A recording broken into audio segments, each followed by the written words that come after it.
I'm unpacking the post-COVID tech industry report for 2021 a little more, and I've invited Penny Power OBE to join me to look specifically at the topic of remote working and performance. Penny Power is recognised as a digital community builder, and she's passionate about the well-being side of business and entrepreneurship, which is perfect for this discussion. When it comes to remote working and performance, a Stanford study showed that remote workers were about 13% more productive than their traditional office colleagues. COVID-19 and a period of confinement forced more work from home solutions than ever before, underscoring the need for flexible, resilient business models. Penny, remote working may increase performance, but is performance the only thing that business leaders should be focusing on? Yeah, it's very interesting. I mean, here we are in a situation where it's been forced on us all, and I think it's highlighted some of the amazing benefits and some of the challenges of it. I think, at the moment, people are certainly seeing a growth in productivity, but I look at the long-term aspect of that, because I think there's always going to be an element if people don't have the right boundaries around them, and those as the individuals working from home, but also the respect in which their bosses treat them. They will just keep going. They'll just keep going. There's almost an addiction to feeling like, well, I can work another hour, I can work another hour. And also, I've had conversations with people across the country, across the world, who are working for corporates, where that slack green light, they only allow their staff to have that off for half an hour at lunchtime, for example. Yeah. So I think that it's not just about the productivity, it's about the well-being and the connection of the person to the company that's going to really define whether it works long term. What are some of the impacts on well-being for remote workers?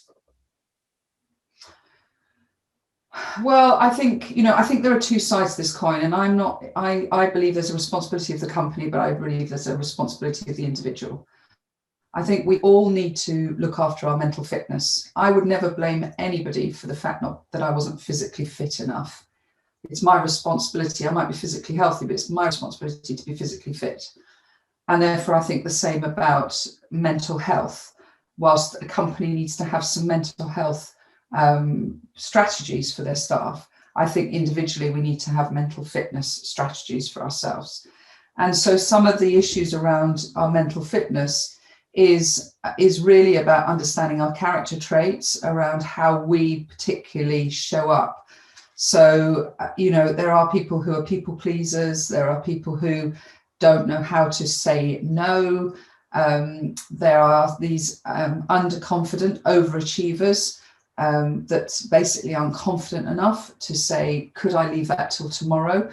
So there are some well-being issues around how we understand ourselves. And then there are the aspect of overwhelm, anxiety and stress, which are very easily used by people, but in its most serious sense, it can actually create a massive burnout and a lack of clarity in our minds.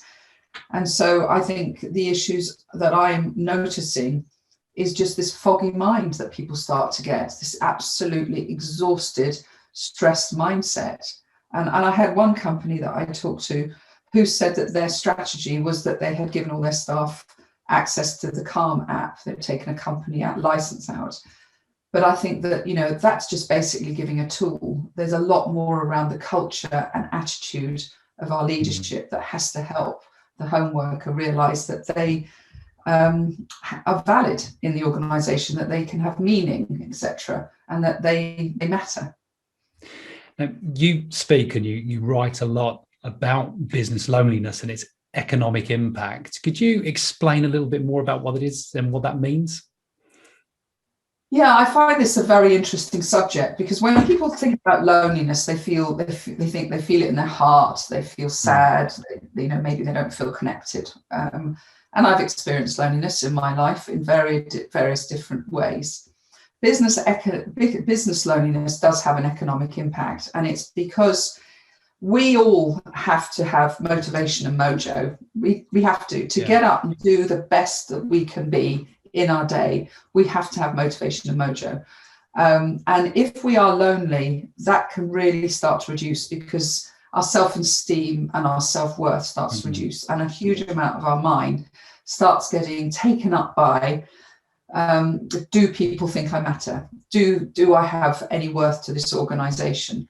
And we have seen how many people seek validation online, and they're looking for external validation, but unless we can internally validate ourselves, there's a really big issue with that, because we go back into that imposter syndrome, people pleaser aspect.